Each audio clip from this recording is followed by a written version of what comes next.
Hi everyone, welcome back from your breaks.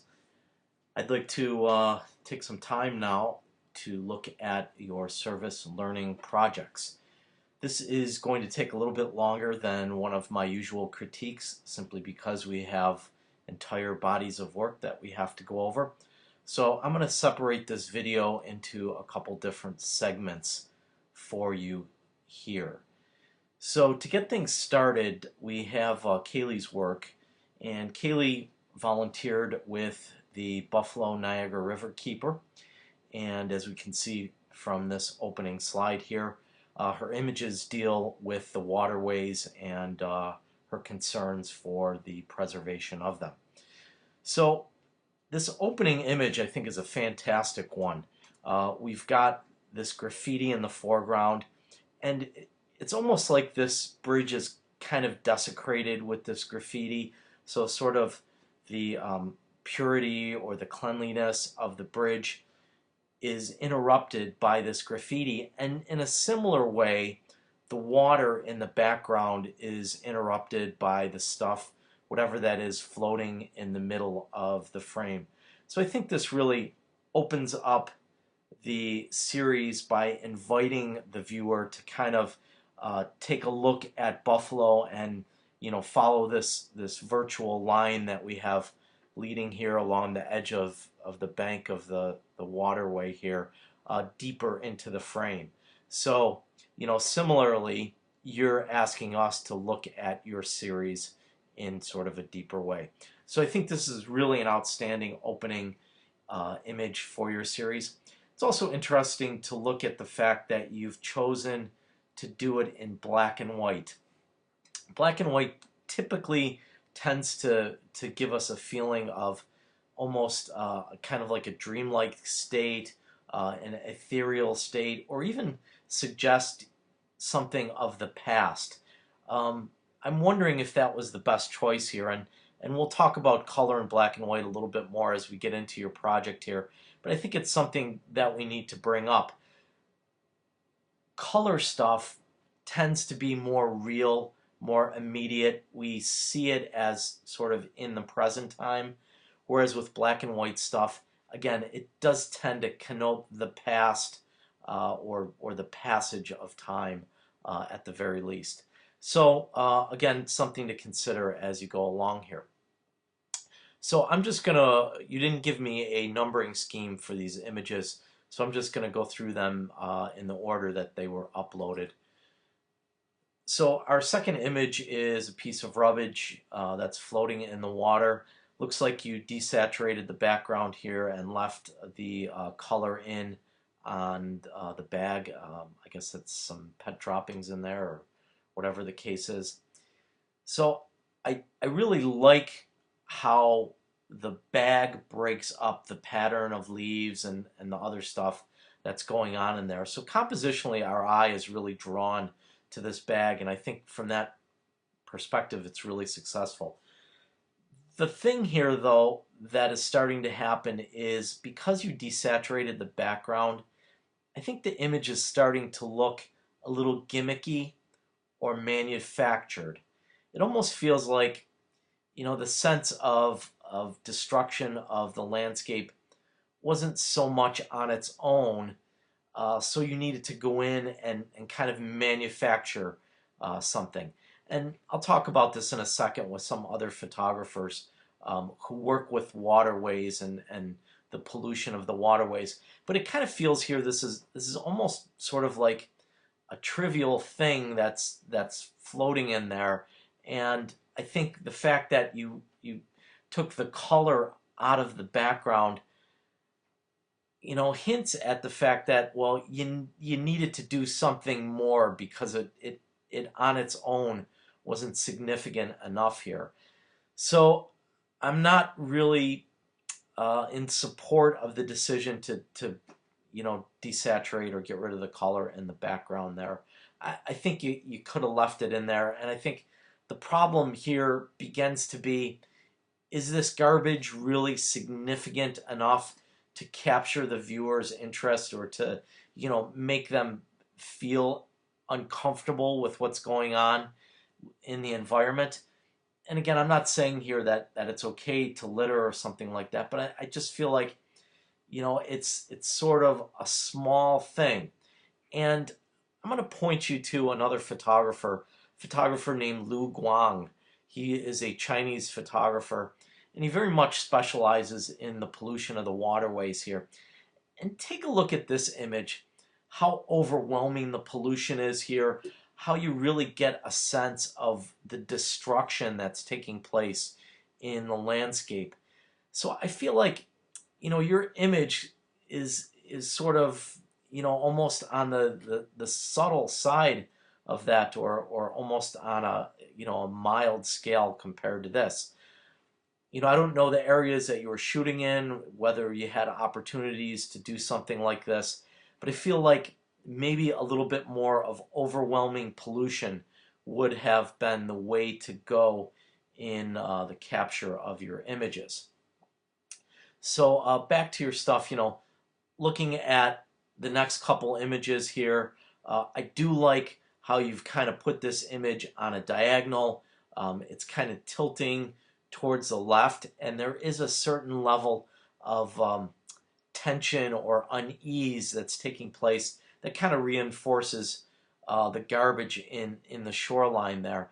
Again, I'm not so crazy about the desaturation of what's going on in the background.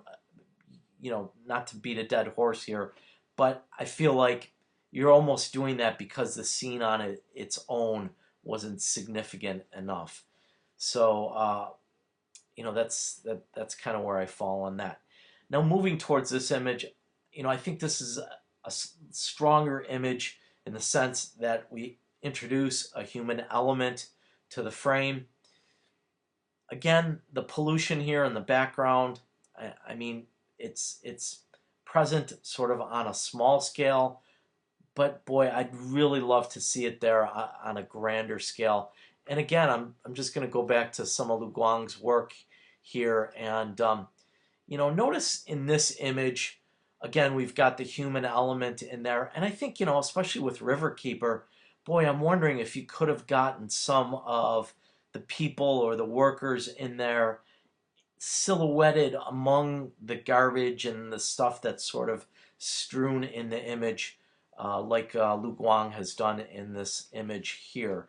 So I'm really happy that you introduced some people into the shot, but again, now sort of get them actively involved in the pollution that's taking place here. So, some detail shots, a few detail shots I think are great in your project, but it almost now feels like this is sort of like a treasure hunt for garbage along the shoreline. And I almost began to wonder to myself, boy, could we send someone out with an iPhone and just send them on the shoreline and record the garbage that's floating on there? I know Delaware looks like this was shot over at Hoyt Lake over at Delaware Park. I know there's garbage floating on the shoreline there. I think you just could have been a little bit more creative in capturing these images. It just kind of feels like, these are snapshots of garbage that's on the shoreline. So, again, I'll just harken back to some other photographers here again in a second. So what's happening here with the trees in the foreground is they're really blocking our visual entranceway into what's going on in the background there. So it feels almost as if you don't want us to see this rather than you do want us to see it. So you have to kind of be aware of what these visual elements do in a frame. And I noticed in a couple shots you've put some stuff in the foreground that kind of blocks our visual entry into really the subject matter, which in this case is the garbage. It almost looks in this image like that could be a pile of snow. It's kind of unclear as to what it is. So in a project like this, we're looking for a little bit more visual clarity. This, I think, is a much stronger image. I love the pattern that you have going on here, the repetition of lines, and especially sort of the contrast between the very pattern-like lines that are set up by these, I don't know, filters or diverters or what they are, and that sort of, ugly, floating, mucky mass. So really strong image here. I almost wonder what this image would look like in color, though. I think it almost might look a little bit more vile or, unpleasant if it was in color. Again, I'm going to refer you back to another photographer here, uh, Richard Mizrock. And notice in this image, this was from his series Cancer Alley, just sort of how that green color is just very toxic and very ugly and just uncomfortable. So perhaps the choice here would have been to leave that color in there and get some of that sort of green icky color that I know that lake is very famous for. But nonetheless, I think this is, again, one of your stronger images. So good job with this image. Again, you're using these bushes to sort of block our visual pathway or visual entry into there. So it's kind of unclear as to what this is.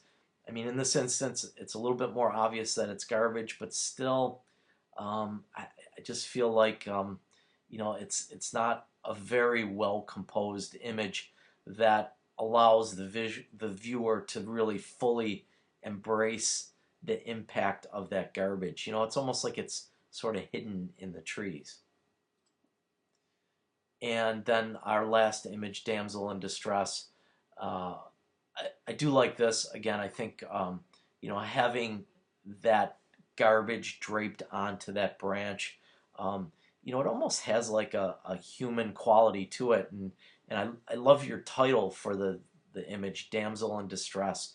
It almost looks like there's someone in a dress, but as we look at a little bit closer, we see it's the garbage and we see it's kind of the ugliness of the situation. So anyhow, in sort of wrapping this all up, I think you're on the right direction here. Certainly a cohesive body of work. Yes, I'm not so crazy about the decision to go to black and white and kind of mix it in with the saturated and desaturated images like that. And I just feel like the level of engagement could have been a little bit stronger in this group of images. The one last thing I'd just point to is if we look at all your images and when they were created, it looks like they were all pretty much created on the same day, on March 21st, during about a 2-hour span of time. So I just would like to see a long-term project like this, something really that you guys were working on or should have been working on for a couple weeks, if not an entire month. I'd like to see you come up with more images than a bunch of images that were shot over a 2-hour span of time. So as we take some lessons away from this towards our final project, I really want you to be working on stuff for 3-4 weeks here and building and refining. I don't want all your images simply to come from one shoot. I think that when you're shooting and going back and refining, your images become stronger. You learn from some of your mistakes, and your vision becomes a little bit more sophisticated as you continue to shoot the same thing over and over again.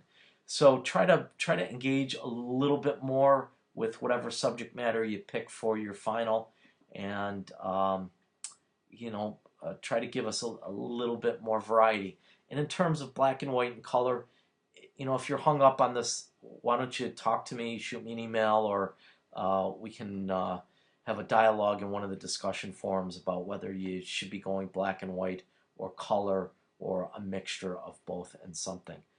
So with that, I thank you for your images, and we'll take a look at the next one. So next up, we have Kaila's work. And Kaila did her service learning at Yogis in Service.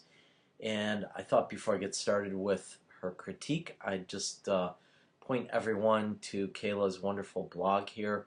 She went ahead and posted her reflection paper up there. So if you get a chance, I certainly would recommend you take a look at it and give it a read. Really wonderful, wonderfully written and beautifully photographed project here, Kaila. So over to your pictures here. So your first image, I think, is a great opening image. Love that sign that looks like was it formed with using like bingo markers or thumbprints? Or I can't perfectly make out what it is, but it's clearly something that's done with someone's hands. So it's, you know, not printed on a computer or something like that. So it's a great title slide because it talks about or speaks to that very, very close, personal, hands-on connection that is going to take place in the rest of the series of images here. So great starter photograph, and you know, I really love all this yellow around here that sort of really just pulls our eye directly to the writing that's going on there. Very clean, very simple, very elegant. Probably if I had one thing to remove or eliminate from this photograph, I probably would get rid of this sign to the left here. You know, there's lots of ways we could do it. You probably could have cropped it out. We could even do something here. This is just called a content aware fill. I highlighted or selected the area, and then I just go to fill and go to content aware, and we get rid of that sign there, at least sort of. But you can see what a difference that makes when that extra little bit of writing isn't in there. Just a little bit cleaner and draws our attention even that much more to the sign. But very solid opening image here out of your group of stuff. And then I'm going to jump over to image number 2, which again I think is a fantastic introduction to the project as you sort of move into the meat of your images. I love how we sort of had the juxtaposition of the bare feet against the ones with the shoes. And even in the background here, I love sort of the pink and the blue socks that kind of pull our eye deeply into this photograph. So, you know, our eye or our visual momentum sort of goes in this nice diagonal pattern here and sort of kind of lands in the background on these really colorful socks there. And I also really love the fact that you didn't show the faces here. So, you know, this is almost as if the people are coming together sort of in a very anonymous way. And I think this gets the viewer interested in, okay, what are these people going to look like? You know, who are they? What are they? Why are they being photographed? So it's great that you don't answer all those questions right at the beginning here. You kind of leave a little bit of mystery for the viewer to, you know, let unfold in the rest of the project. So, excuse me there. We get into your third shot here. You know, again, I really love the composition of your image. I think the mirroring of this woman and her silhouette up against the same silhouette that's above the skyline with the words peace, love, buffalo on it. I think it works really well. Beautifully composed, very simple, clean, elegant. The only criticism I might have is that you take this photograph and you really give us a series of images. Now, you know, I know what's going on here. You want to show us this whole motion here, you know, the whole pattern. But I honestly think that really, you know, just one of them is all we really need. By having 3 of them, it kind of dilutes the power of the one photograph. And honestly, when I start looking at these images, I think this one is the winner of the group. And the reason for that is this silhouette of the dancer or the person doing yogi yoga, sorry, up at the top of the frame here. Look how clean that silhouette is. It isn't interrupted. Whereas in the other shots, it's kind of cut off. And I'm not so crazy about the position that she's in there. And, same way on this one, I think the body position here is a lot better. But still, the silhouette here is kind of cut off in sort of a strange way. So I come back to this shot right here where, she's in this wonderful, beginning part of the movement. Her posture looks really wonderful in there. And I think it just really plays off of that picture in the background. So, if I had to choose here, I would definitely eliminate 2 out of these 3 images and just go with the one. Also, you've made a decision to go to black and white here. I think that kind of breaks up the cohesion of your project. The 2 things that I really loved about those first 2 shots was the yellow that kind of framed that sign, and then those 2 colorful socks in the background of the other image. Here, this, we're kind of, almost sort of tapping down the visual excitement here by going to black and white. I mean, it's, your black and white conversion is really well done here. It's an excellent conversion, but I think it breaks up the cohesion of your project. I really like where you were going with the color. I think the color was really speaking to the sort of the visual excitement that's going on here. So, I think I would have not gone with the black and white here. And again, I look at this image and I see it in color and I'm like, look at those colors are great. I mean, it brings this whole scene to life. This woman, she's got character, she's got excitement, and the warmth of the color on her skin, I think, just really, makes us become that much more connected to her. So, I, I think for your final project, it's more often than not the case where you want to stick to either color or black and white and not flip-flop between the 2. And again, this shot, while I like it, I don't think it is ultimately as strong as that first image in the series.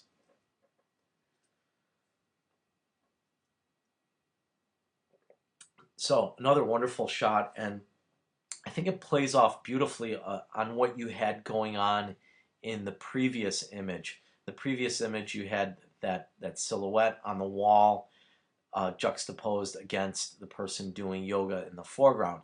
Here it looks like we have the yoga instructor and then one of the clients or one of the people that is attending the yogi's in service session. So this relationship between them, and especially how her head is just, ever so slightly tilted towards her, and the 2 of them are kind of making eye contact here, I think is really engaging and makes that photograph work. I also love how you've got this sign in the background that almost, mirrors what they're doing. So you've got all these patterns of 2s. So we've got the 2 signs, the 2 people, and even the 2 bricks, and even the 2 mats here. Again, I come back to the whole issue of black and white. I probably would have gone with color here. Again, seeing the images that you did do in color and, seeing the personalities of these people visually, I think the color is working better for me than the black and white is. Next shot, again, beautiful shot, beautiful arrangement. I feel like this one's a little bit busy in the background, kind of these bushes or this plants going on and the sign, and there's just a lot of stuff going on in the background. So I think as far as all the images put together, this probably might be the weakest of the group, simply because it's just so busy in the background. Even, look at this, I don't know whether it's a walker or something in the background, but it's kind of protruding from her body in sort of an unusual manner, and just doesn't look as clean and crisp and as compelling as some of those other images that we've seen out of the group. So you gave us a couple shots of this one, and again, I think you want to really look at the best image, and I really like the position that she's in here. You know, she's fully extended here. It kind of seems like she's sort of at the pinnacle of the movement versus this image where it almost looks like she's getting into a position or you know, finishing up or beginning. I'm sorry, I'm not familiar with the positions in yoga, but I think this is probably again the one that I would pull out of the group if we started looking at the pattern of these three shots here. So then again, another wonderful shot, and see what I mean about how the color is so warm and inviting in this photograph. I think it just really works well here. And you know, the way you've set up this frame, love having her in the foreground here. And even again, sort of the hands over the face, sort of, it almost speaks a little bit to the anonymity of what's going on here. It makes us wonder a little bit more about this person, who this person is, what they're doing, and so forth.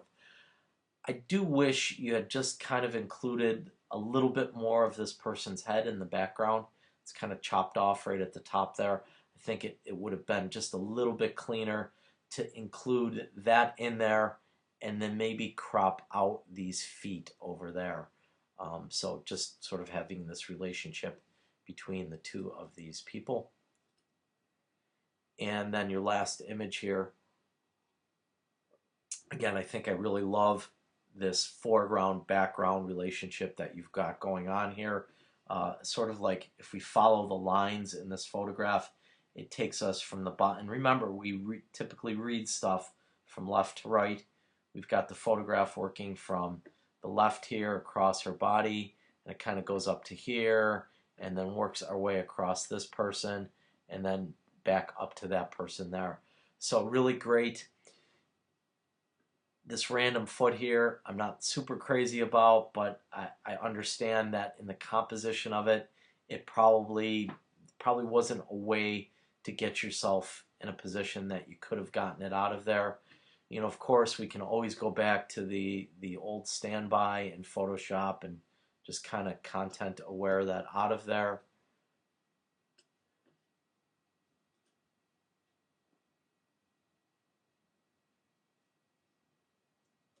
So we can see, I think that works a little bit better without having that stray foot in there. But again, if we're working in true documentary style or true photojournalism style, eliminating stuff through Photoshop like that might not necessarily be an ethical thing to do. So you also have to consider that. So if this was, you know, something that you were doing as a journalistic endeavor, so you're providing this for a magazine or, you know, a website story, you really wouldn't want to use Photoshop to eliminate elements like I did there.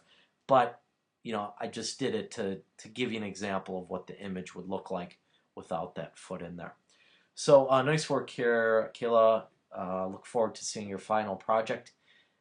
And you know, I think the biggest thing here is again, with the black and white and the color selections.